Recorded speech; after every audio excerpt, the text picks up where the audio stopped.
এই যে লঙ্কাগুলো নিয়ে নিচ্ছি, বড় বড় লঙ্কাগুলো, হ্যাঁ, এগুলোকে মাঝখানে চিড়ে দিয়েছি, আর এই যে বিটগুলোকে সব বার করে দিচ্ছি, হ্যাঁ।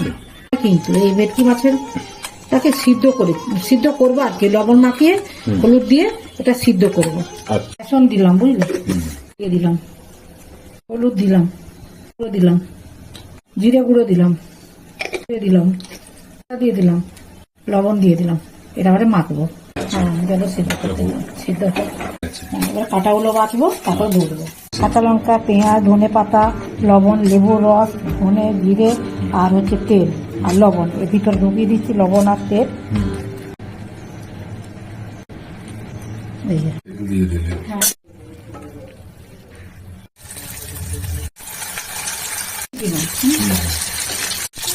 চিলি ভেটকি ভাজা কমপ্লিট। ব্রাউন করে ভাজা হয়েছে কমপ্লিট।